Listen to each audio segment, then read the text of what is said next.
Hello everyone and welcome to the video. Today we're going to be taking a step back in the Arkham Horror LCG to discuss the soon-to-be released Return to the Dunwich Legacy box set. While the article originally revealing this product was released back in September of this year, there hasn't been much said about the product since then. Breaking that silence in this video, I will go over what this product is, potential changes to the scenarios in the campaign, as well as possible new upgrades to the player cards that this product may contain.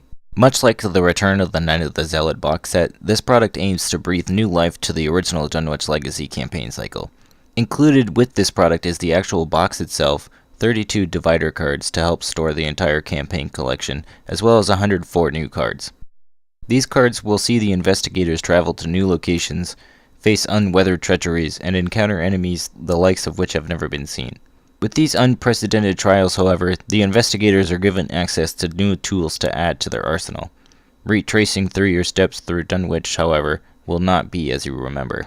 The first card spoiled is the Warren Observatory location card. The flavor text of this card makes direct mention of Gerald Warren, in whom the astronomical observatory is named after. We also see that this card is connected to the Miskatonic Quad, as well as the Humanities Building. My guess is that this location gives the investigators the chance to gain the aid of a new ally, the previously mentioned Gerald Warren. This would coincide with the other scenario in the original deluxe box. The House Always Wins, without giving away too many spoilers, has ways for the investigators to gain access to either one of two allies depending on their choices. This would be a great change and help to make the first two scenarios feel more at parity with each other. The next major change revealed to us in the article happens in the new scenario, The Return to the Essex County Express, where there is a new agenda card, Where There's Smoke. Along with the new agenda card, the article also says that there will be a massive beast that emerges from a tear in the sky to wreak havoc upon the investigators. What this beast is, however, only Yog-Sothoth knows. Personally, I'm glad to see heavy changes to the scenario. This is among my least favorite of the scenarios in the game. I've personally had playthroughs where I'm defeated in 2 turns before I can even move out of the first car.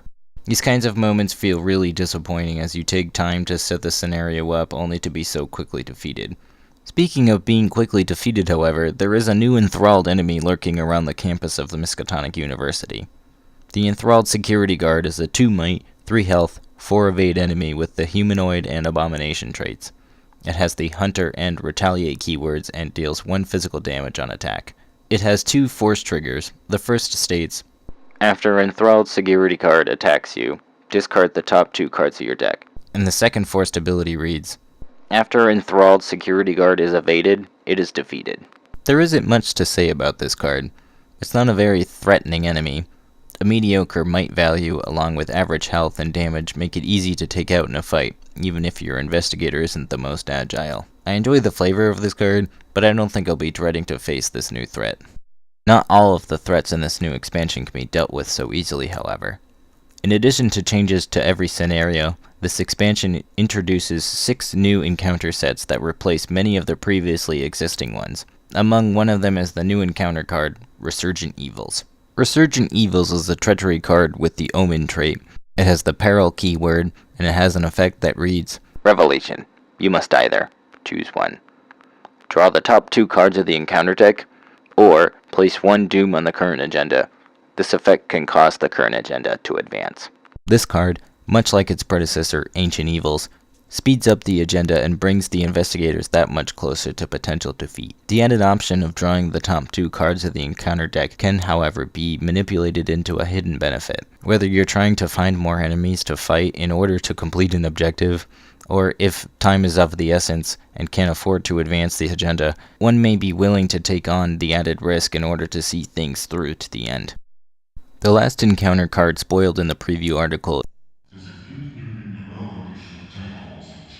the Vassal of the Lurker is a 3 might, 4 health, and 2 evade enemy with the Monster and Abomination traits. It has the Hunter keyword. Vassal of the Hunter deals 1 health and 1 sanity of damage when it attacks, and awards 1 victory point upon defeat. It also has an effect that reads, Forced. At the end of the enemy phase, each investigator at the Vassal of the Lurker's location discards 1 card from the top of his or her deck. This enemy, in terms of stats and damage that it deals, is right in line with something like Icy Ghoul. The forced ability isn't very scary on its own, but it helps to feel other cards in the encounter deck, as well as symbols from the Chaos bag. 4 health can make this time consuming to defeat if you don't have the means of dealing additional damage, but thankfully it also has a low evade value, allowing those who can't deal with it head on to go around the vassal. Overall, this isn't the most terrifying threat you'll face in this campaign. From what little we've seen spoiled thus far of the changes to the campaign, I think it's safe to say that a lot of the changes in these scenarios will be mainly to help smooth out what I feel can be an oddly paced campaign at times. Some scenarios in the original Dunwich campaign can feel bland and lacking in substance, especially when playing through them multiple times, while others really capture the Lovecraftian essence well. The addition of achievements and ultimatums for a full-fledged campaign allows for even more replayability, as well as a slew of playthrough ideas for Arkham content creators. With all that being said, let's move on to the upgraded player cards. Card. FFG only spoiled one player card in this article. Well, at least all that's visible to read. The product fan in the beginning of the article does show what appears to be a new weakness card, however.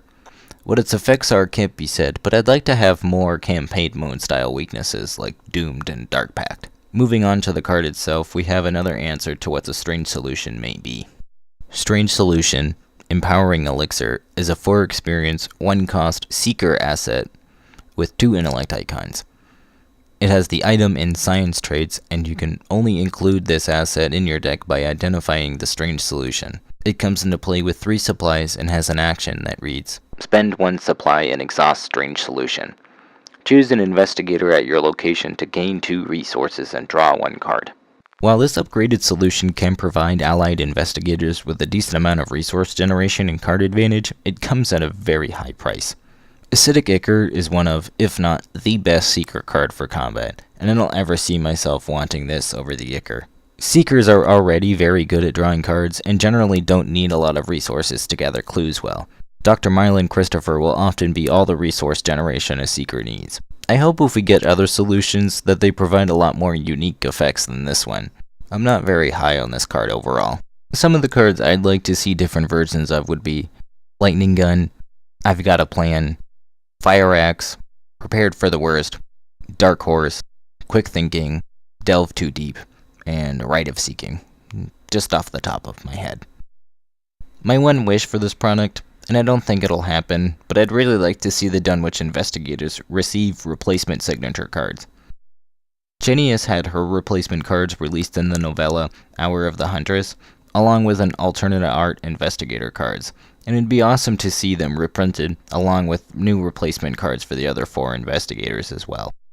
Overall, while I feel the original campaign has its highs and lows, I'm optimistic this expansion product will help smooth out the play experience, along with bringing exciting new versions of some of the game's staple cards. I want to hear from you though. What was your favorite scenario in the original Dunwich Legacy? What do you think about this upcoming product? Are you curious who or what could be in the observatory? What are some cards you want to see new versions of in this expansion? Let me know down in the comments below. Thank you for watching this video, and don't forget to like, share, and subscribe for more Arkham related content.